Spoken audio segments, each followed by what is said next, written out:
Début difficile des négociations en Guyane. Après l'interruption très rapide de la séance, les débats ont pu reprendre sous la pression des manifestants. Rien de décisif n'a encore été acté. Les deux ministres sur place ont décidé de prolonger leur séjour. Et les organisations syndicales locales sur le pied de guerre pour soutenir la Guyane. Les leaders sont sur le point d'établir une plateforme de revendication pour la Guadeloupe en vue d'un grand meeting. Le reportage d'Isabelle Hameau dans un instant. Et le RSMA ouvrira ses portes au grand public ce week-end. 2 jours de fête, les 1er et 2 avril prochains. L'occasion de découvrir l'un des plus grands centres de formation et d'insertion socio-professionnelle de l'archipel. Il forme plus de 1000 jeunes par an. Et enfin, rencontre avec le meilleur entraîneur du monde de handball, Didier Dinaré, de passage en Guadeloupe. Il a échangé avec les collégiens du front de mer de Pointe-à-Pitre. L'occasion pour lui d'évoquer la passion qui l'a emmené de sa terre natale aux plus hautes marches des podiums. Bonsoir et bienvenue sur ATV Guadeloupe. Toutes mes excuses au peuple guyanais. Voici les mots prononcés par la ministre des Outre-mer, Erika Barrette, depuis le balcon de la préfecture de Cayenne cet après-midi. Après des discussions houleuses et des négociations interrompues, le dialogue est finalement revenu, mais rien de décisif n'a encore été acté. Des propositions écrites doivent être faites. Les deux ministres sur place ont décidé de prolonger leur séjour. Reportage Natacha Maltaverne, Jonathan Lariot. Ambiance tendue ce midi à la préfecture. La quarantaine de membres du collectif pour la Guyane décollée vient de quitter la salle des négociations. L'un de leurs représentants vient expliquer à la population la raison de ce geste. Nous avons quitté la salle parce qu'ils ne veulent pas que les médias soient à l'intérieur. Les membres de la délégation sont entrés dans la préfecture vers 10 h. Très rapidement, ils redescendent. Ils souhaitent que les médias puissent assister à la réunion durant une demi-heure. C'est un mouvement du peuple et le peuple doit être informé au même moment, en même temps que nous. Voilà, alors il faut bien que le gouvernement comprenne bien ça. C'est le peuple qui est descendu dans la rue et aujourd'hui le peuple a le droit d'être informé à la seconde près de ce qui se passe pour l'avenir de la Guyane. Après plusieurs dizaines de minutes d'attente, les ministres refusent. Après le départ du collectif, une conférence de presse est organisée pour expliquer la situation. Un cadre de travail républicain suppose que nous puissions nous parler les yeux dans les yeux, nous parler en confiance. Ce cadre-là, qui avait été encore une fois agréé préalablement par tout le monde, suppose que ce soit un cadre dans lequel la presse reçoit les comptes rendus après. Nous sommes parfaitement disposés à ce que, à chaque fois que des avancées interviennent, il puisse y avoir un point très précis sur les accords, sur les éventuels désaccords et sur les décisions qui ont été prises. Les deux ministres évoquent à nouveau l'attribution d'une aide de 60 millions d'euros pour le centre hospitalier de Cayenne. Selon eux, des mesures concrètes adossées à des financements peuvent être prises rapidement pour les secteurs et de façon pérenne. L'idée, c'est d'être sur un document qui serait signé et qui engagerait le gouvernement et dans la continuité de l'État, c'est-à-dire qu'après, ça pourrait continuer. Dans l'application de la loi égalité réelle outre-mer qui a été votée à l'unanimité, d'être dans ces plans de convergence qui marquent le développement des territoires sur 15 à 20 ans. Les grévistes obtiendront gain de cause en début d'après-midi. La presse assistera aux premières déclarations. Et la mobilisation entre-temps n'avait pas faibli dans le reste du territoire. Les barrages avaient même été renforcés. Seuls les services de santé avaient pu franchir les points d'accès. Reportage à Yodeli Germa. Aujourd'hui, seuls quelques militants veillent sur ce barrage.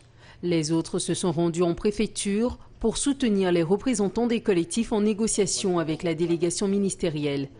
Mais ceux qui sont restés ici ne perdent pas une miette de l'évolution de la situation. Moi, à ce que je vois là, les ministres ne veulent pas que les journalistes rentrent. Mais bon, si c'est comme ça, ben on attend. Donc, pour l'instant, il n'y a rien de concret. Nous sommes toujours dans l'attente de vraies réponses.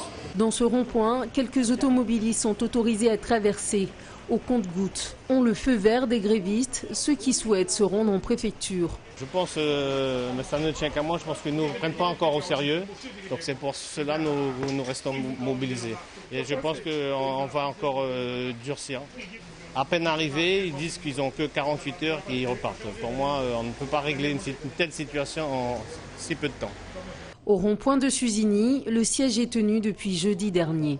Le passage des automobilistes est soigneusement filtré entre les routes de Rémire, de Baduel et de Montabo, qu'il pleuve ou qu'il vente. C'est pas facile sur les barrages de rester sur les barrages jour et nuit. Et puis veiller, c'est compliqué, c'est compliqué. Pas trop d'incidents, mais juste des paroles, peut-être un peu d'insultes. Mais bon, on reste un peu zen. Pourquoi ? Pour qu'on puisse avoir satisfaction. Donc il faut rester zen. D'autres viennent ponctuellement apporter leur soutien. Chacun, à son niveau, se sont concernés par les revendications des différents collectifs. Dès qu'on a quelque chose, un sac ou des bijoux, ça ne nous appartient plus. Alors c'est admissible dans ce pays-là. On ne peut pas bien vivre. Ce barrage, ainsi que les autres, restent fermés dans l'attente de l'issue des négociations.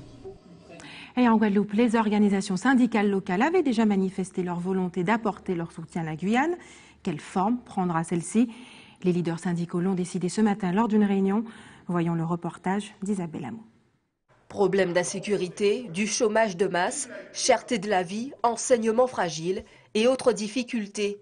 En Guyane, similaire en Guadeloupe, qu'a soulevé l'intersyndicale locale, l'appel à la solidarité au mouvement guyanais est lancé. Que ce soit au niveau de l'éducation, la santé, le transport, problème à de l'eau, problème à déchets, c'est même bien là. Donc c'est pour ça qu'avec l'ensemble des organisations syndicales, nous appelons à un premier meeting d'information et à mettre nous en branle pour faire un programme de revendication et puis passer à l'offensive.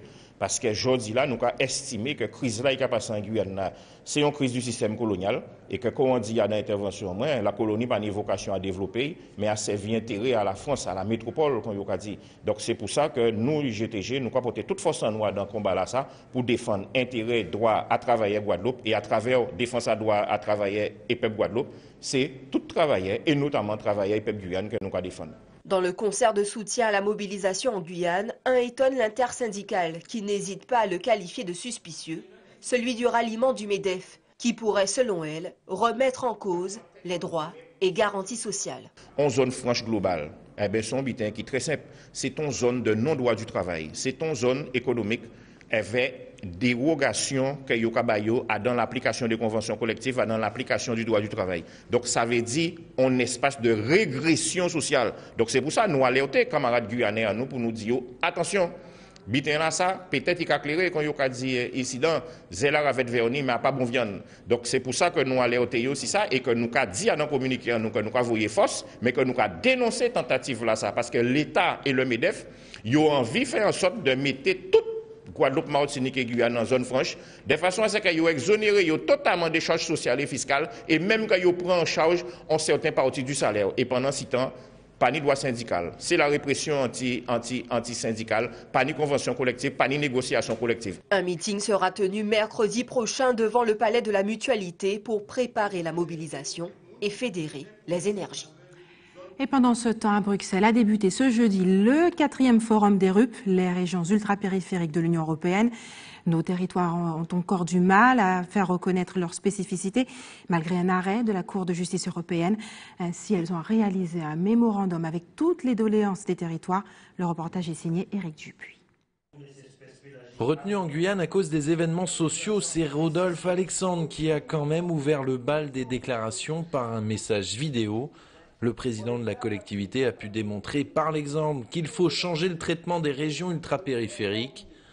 Que ce soit par Paris ou par Bruxelles, elle demande une adaptation logique des politiques, comme celle de la pêche par exemple. Nous demandons depuis des années qu'on puisse avoir des subsides pour au moins remplacer nos petits bateaux. On les refuse. Mais dans le même temps, la Commission européenne passe des conventions avec d'autres pays voisins qui viennent piller nos eaux. Alors pour remédier à ces incongruités qui durent depuis des années, un mémorandum a été réalisé. Près d'1 an de travail validé à l'unanimité par les 9 RUP. Il y a eu un consensus où nos techniciens et nous-mêmes avons travaillé de concert et nous pensons vraiment, avec une très bonne solidarité, faire comprendre un peu les difficultés que les régions ultrapériphériques rencontrent et attendent aussi de l'Europe. Parmi les vieilles revendications des RUP, le développement au sein même de leur bassin régional respectif. Depuis Bruxelles et Strasbourg, difficile de le comprendre. Pourtant, les mentalités seraient en train de changer. Par rapport aux années précédentes, ce sujet est quand même un peu au cœur du débat maintenant. Et c'est quand même ça assez nouveau. Et je pense qu'il y a beaucoup d'institutions au niveau européen qui prennent cet enjeu vraiment comme un enjeu fort. Donc j'espère qu'au moins dans les prochaines années, si ce n'est mois, le sujet aura avancé. Le forum se termine ce vendredi avec en point d'orgue la remise du mémorandum à Jean-Claude Juncker, le président de la Commission. Les discussions sur les enveloppes budgétaires de la période 2020-2027 commenceront dans les 6 prochains mois. La grève dans l'éducation nationale a-t-elle été un succès ou un échec? Si l'on se place du point de vue de la FSU, c'était une réussite, mais du point de vue de l'administration, la mobilisation a été faible. Qu'à cela ne tienne, une rencontre était prévue aujourd'hui entre la FSU et les autres syndicats enseignants pour examiner les voies et moyens pour poursuivre le mouvement. On écoute d'ailleurs les explications du secrétaire général de la FSU face à la caméra d'Isabelle Hameau et d'Ségur. Aujourd'hui, c'est donc la circonscription de Basse-Terre qui a été bloquée par des parents d'élèves. C'est les parents d'élèves des écoles Laura Belle et Carmel qui ont bloqué la circulation pour distribuer des tracts, qui ont fermé donc les écoles de Laura Belle et de Carmel sur la Basse-Terre pour faire entendre raison à monsieur le recteur, puisque monsieur le recteur souhaite fermer une classe, notamment dans la maternelle Laura Belle.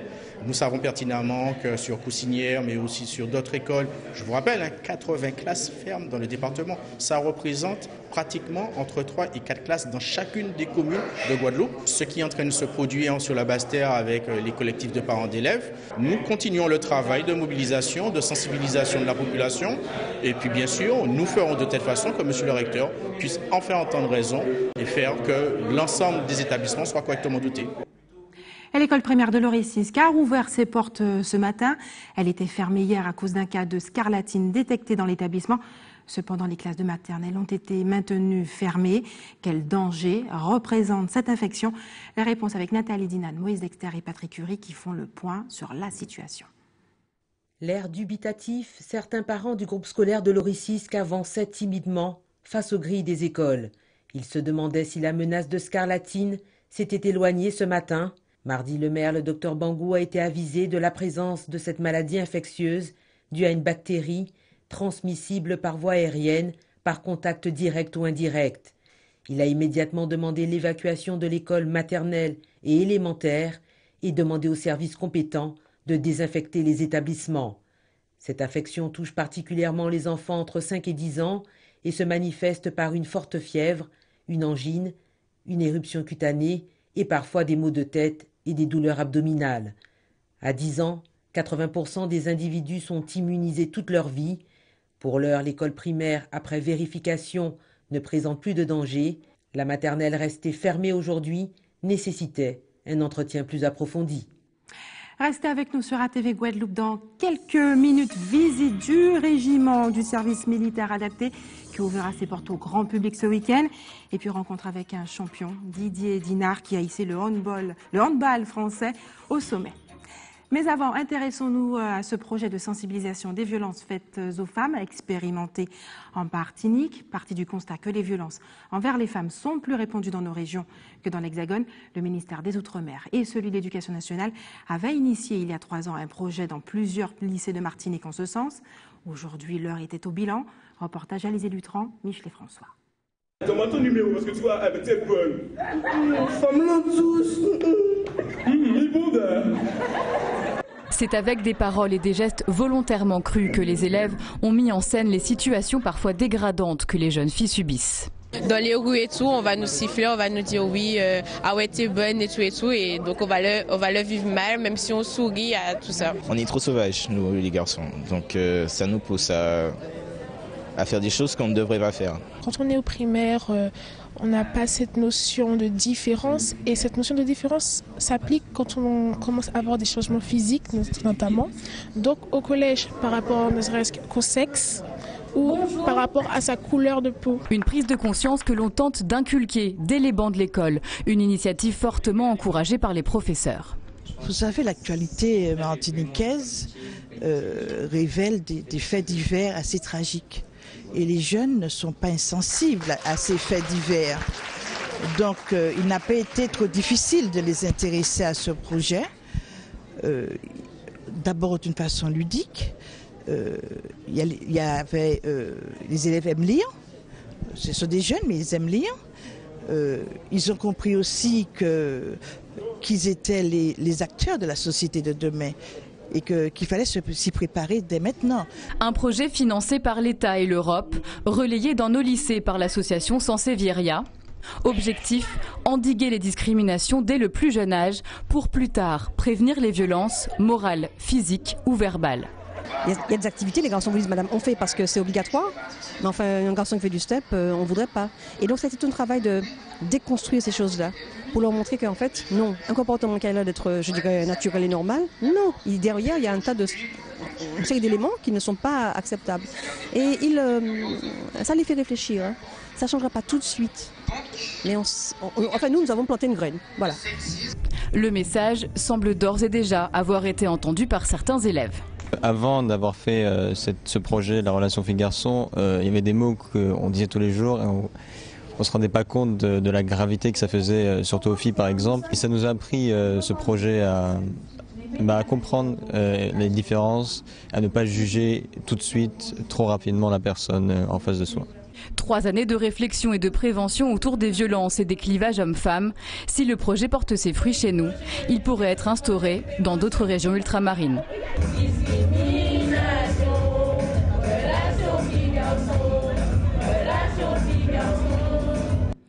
Et plus généralement, le lien entre la violence et la dépression a été maintes fois établi par des spécialistes. L'acte violent serait dans certains cas une expression de la dépression. À l'occasion de la journée des troubles bipolaires, nous avons souhaité connaître votre avis sur la prise en charge de cette maladie. Les personnes dépressives sont-elles, selon vous, bien soignées en Guadeloupe? On écoute vos réponses recueillies aujourd'hui par Linda Kayarsi et Karen Diam. Je ne suis pas du tout informé sur le sujet et effectivement, on manque d'informations. Et ce serait intéressant de savoir comment les prises en charge s'effectuent ici. Je ne pense pas. Pourquoi? Ben écoutez, moi je vois beaucoup de gens qui sont un petit peu dans la rue, qui déambulent, qui manifestement ont des problèmes et qui sont livrés à elles-mêmes. Donc je pense qu'effectivement il y a un manque de suivi, il y a un manque de prise en charge. Voilà. Mais ça dépend de leur stade, ça dépend, est-ce qu'on arrive à déceler qu'ils sont vraiment en dépression. Hein. Donc je suppose que ceux qui sont véritablement malades, dites malades, sont effectivement, il y a des structures ici en Guadeloupe qui prennent en charge les personnes dépressives. Maintenant après, on peut croiser des dépressifs et qui effectivement ne sont pas pris en charge parce qu'on n'arrive pas à déceler, parce qu'il y a plusieurs stades au niveau de la dépression.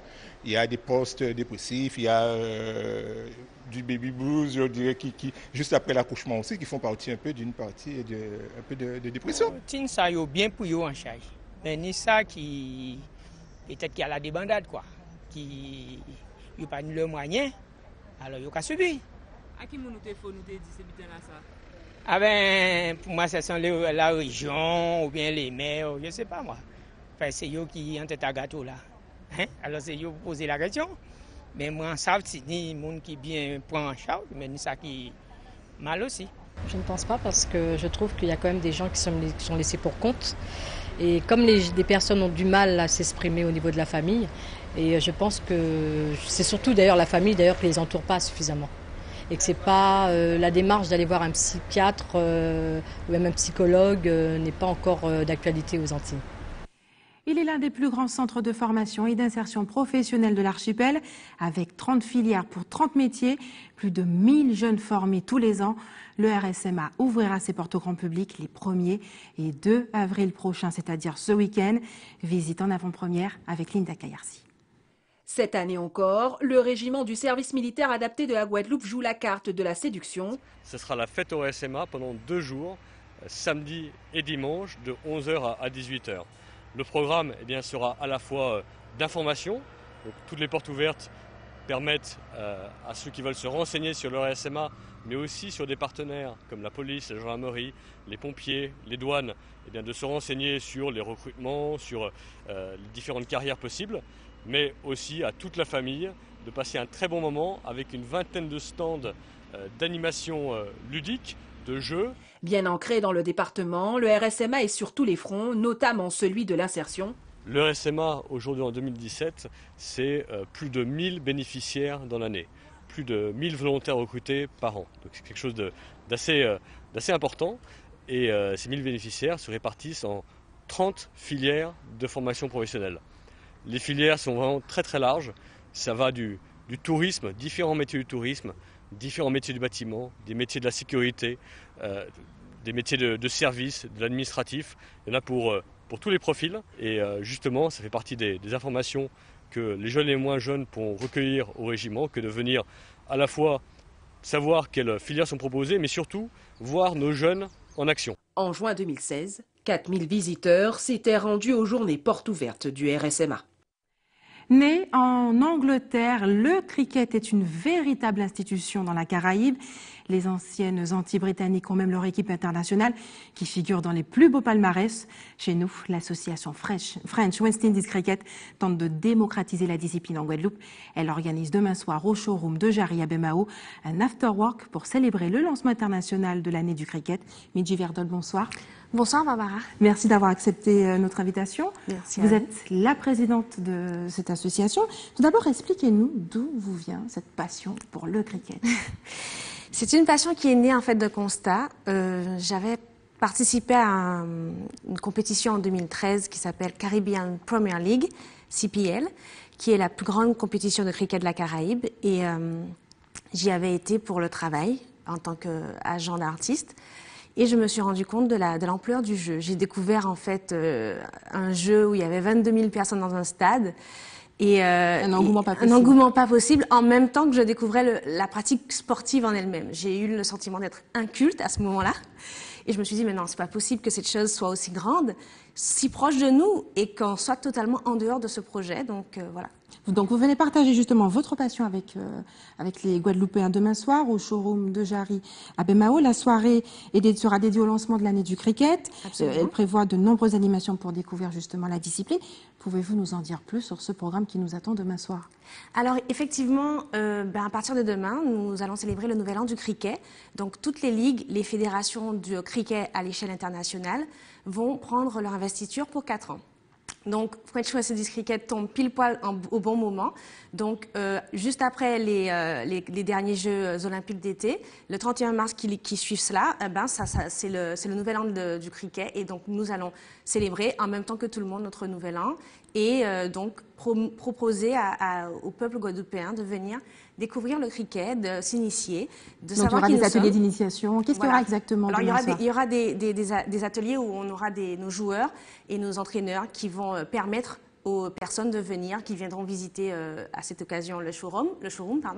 On leur permettra de tester le jeu, de aussi se rafraîchir, se restaurer, s'amuser, découvrir qui on est, découvrir French West Indies Cricket, donc l'équipe, le bureau, les comités, nos activités, notre calendrier de l'année. Alors justement, vous êtes venu avec le matériel. Oui. Donc, pour les téléspectateurs, on peut dire les deux, cricket. Oui, cricket pour les francophones et cricket pour l'anglais. On mélange les deux comme vous Alors voulez. dites-nous, qu'est-ce qu'il y a ce soir sur le plateau? Nous avons une batte de cricket qui ressemble un peu à la batte de baseball, sauf qu'elle est un peu incurvée sur le dos. Nous avons la balle qui, elle, est faite, de liège et de cuir. La batte est faite de sol ou de rotin. Et nous avons aussi le casque qui est nécessaire à la protection au cricket parce que c'est un jeu quand même assez violent, parce que la balle est lancée à 150 km/h, donc ça peut faire des dégâts. Ah oui, ça peut faire des dégâts. Est-ce qu'il y a des lieux en Guadeloupe où on pratique cette discipline? Est-ce que ça existe déjà? Oui, nous avons un terrain au Rézé, au niveau du terrain de Lunar, justement, pas bien loin, où nous pratiquons tous les dimanches notre discipline. Avec donc des personnes qui sont déjà imprégnées de ce jeu depuis des années. Donc essentiellement la communauté anglophone de la Guadeloupe, les Dominicains, les Saint-Luciens, les Montserratiens, les personnes d'Antigua également, les Antiguais. Et donc du coup, on est en train de mélanger cela à nos Guadeloupéens, aux différentes communautés de la Guadeloupe, notamment les Indiens, qui se sont beaucoup rapprochés de nous, puisque c'est le sport numéro 1 de l'Inde. Évidemment. Oui. Et donc, on est en train de créer une sorte de melting pot autour du cricket pour justement faire émerger une nouvelle forme d'amitié. Alors, le cricket, c'est un héritage de cette période quand même coloniale pour ce qui concerne la Caraïbe. Oui. Vous affirmez d'ailleurs quel est l'avenir de la caribéanité. Oui. En quoi faisant, est-ce que vous avez prévu justement des manifestations pour rapprocher les peuples de la Caraïbe?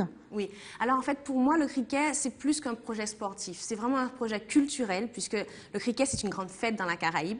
C'est aussi un projet éducationnel, puisque nous rentrons dans les écoles. Nous avons justement commencé un grand programme d'initiation dans les écoles. J'en avais un encore ce matin. Et où nous faisons découvrir aux enfants le cricket, la dimension caribéenne du cricket, ce qui se passe autour d'eux dans la Caraïbe. Donc, d'ici l'année prochaine, nous allons pouvoir faire de cette matière sportive une discipline notée. Donc oui, nous travaillons également avec le rectorat. Nous avons aussi le volet touristique où nous permettons à nos Guadeloupéens, Martiniquais et Guyanais et de Saint-Martin également, puisque c'est un projet qui couvre ces 4 territoires. Nous leur permettons de voyager avec nous dans la Caraïbe au travers de nos partenariats avec les différents gouvernements des îles qui nous entourent. Et donc, du coup, le volet touristique et aussi, à terme, je l'espère, le volet des affaires, du business, puisque j'espère qu'en apprenant à se connaître, on aura moins de difficultés à travailler ensemble. Mehdi Verdol, merci d'avoir accepté de répondre à nos questions ce soir. Nous continuons à parler sport et transmission. Est-ce que vous connaissez Didier Dinard? Absolument. C'est un monument du handball français. Il a hissé cette équipe au sommet, 6 fois champion du monde, donc 5 avec lui en tant que capitaine, de passage en Guadeloupe parce qu'il est guadeloupéen.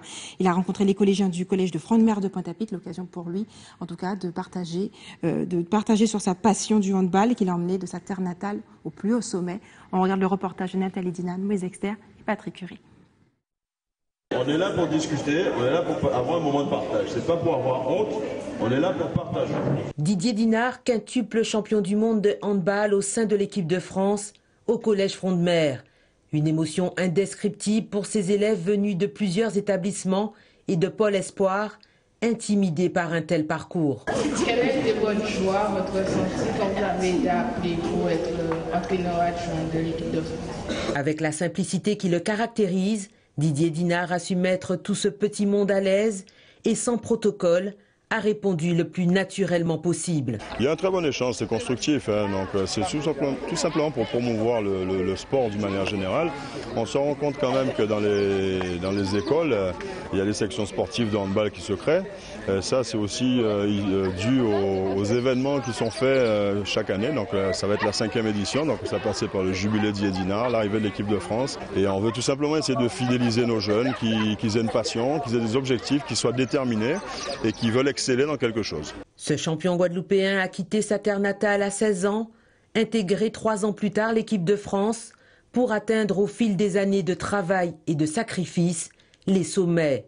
Un exemple à suivre pour Raphaël qui découvre le hand grâce à une maman passionnée. En voyant les champions comme M. Dinard, ça m'avait donné envie d'essayer et j'ai tout de suite, dès que j'ai essayé, j'ai tout de suite accroché. J'ai commencé en club directement et après UNSS, après je suis rentré au pôle en 4e et après on va essayer de faire le mieux que je peux. J'aimerais bien devenir handballeur professionnel, équipe de France si possible. Et comme j'ai dit, m'approcher du palmarès de M. Dinard. Puis toujours plaisir d'avoir de grandes personnalités comme ça dans notre collège. Quand j'ai entendu son parcours, j'ai trouvé qu'il a fait un grand parcours pour arriver coach. 6 Coupes du Monde dans l'histoire du handball français, dont 5 avec Didier Dinard.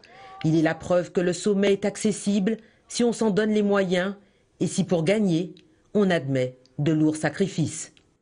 Oser croire en ses rêves, et c'est l'heure des informations pratiques maintenant. L'équipe de l'établissement français du sang vous donne rendez-vous demain à l'hôtel de ville de Port-Louis de 8h à 12h30. Et enfin, si vous avez des informations à nous communiquer, n'hésitez pas à nous appeler au 71 2 fois. Et voilà, c'est la fin de notre édition locale et régionale, mais l'information continue sur ATV Guadeloupe dans un instant avec Izzy Planté pour Questions directes.